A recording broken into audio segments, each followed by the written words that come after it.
प्यारे बच्चों, अब ये जो क्वाड्रेटिक इक्वेशन दिख रहा है इसे हमें कंप्लीट स्क्वायर मेथड से सॉल्व करना है। तो पहला स्टेप ये बोलता है कि जो एक्स स्क्वायर का कोएफिशिएंट है उसे 1 बनाओ। लेकिन क्या ये 1 है? नहीं नहीं, ये तो 2 है। ये तो 2 है। तो इसे 1 बनाने के लिए मैं क्या करता हूँ, पूरे को मतलब थ्रू आउट 2 से डिवाइड करता हूँ। इसका मतलब हुआ 2x² नीचे 2 प्लस 3x नीचे 2 माइनस 5 नीचे 2 इक्वल्स टू 0 नीचे 2। ठीक है, इतना समझ में आया। अब ये 2 क्या हुआ, कैंसिल हो गया। तो क्या मिला आपको, x square plus 3/2x minus 5/2 equals to 0.2 क्या होता है, 2? नहीं नहीं, 0 होता है। ठीक है। अच्छा, अब मैंने देखा x के साथ कौन बैठा है, मतलब x का कोएफिशिएंट क्या है, तो प्लस 3/2।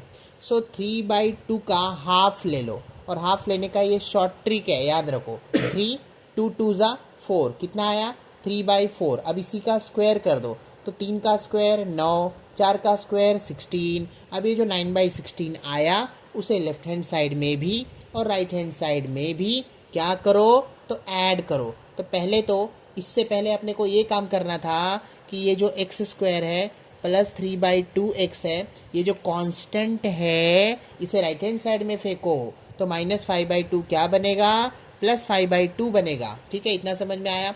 अब ये जो आया 9/16, इसे मैं क्या करूँगा, लेफ्ट हैंड साइड में भी और राइट हैंड साइड में भी ऐड करूँगा। इसका मतलब x² plus 3/2x plus 9/16 equals to 5/2 plus 9/16। समझ में आया। मैंने क्या किया, x के साथ मतलब x का कोएफिशिएंट देखा, क्या था, 3/2, उसका मैंने हाफ किया।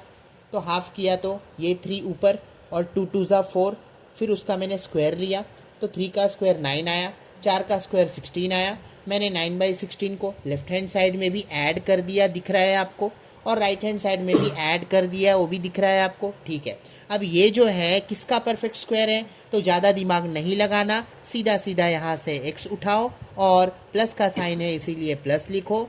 यहाँ से ये 9 किसका स्क्वायर है, तो 3 का, और ये 16 किसका स्क्वायर है, तो 4 का।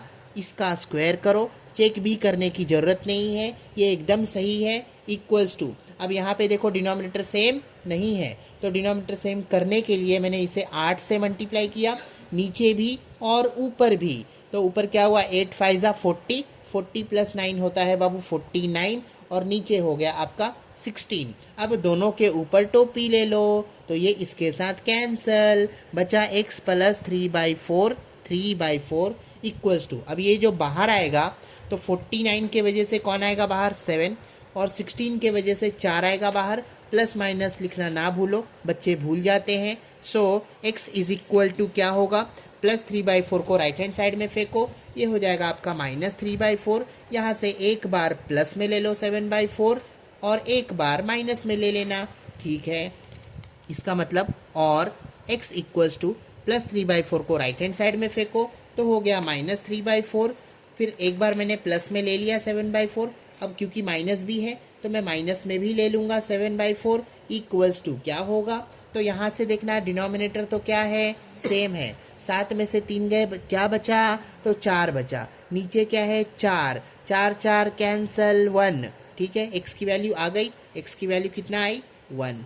अब यहाँ से x की वैल्यू क्या आएगा, तो 7 और ये 3 माइनस माइनस प्लस, तो 10 लिखो, बड़े नंबर का साइन -10 लिखो। नीचे क्या है, 4 है। अब इसे कैंसिल करो, छोटा बनाओ, ये तो सही है, लेकिन और सही करना है तो 2 5 ज़ा 2 2 ज़ा, इसका मतलब -5/2। ये आया आपका दूसरा x का वैल्यू। अब ऑप्शन में चेक करेंगे तो x equals to 1, x equal to -5/2, option A आपका सही जवाब।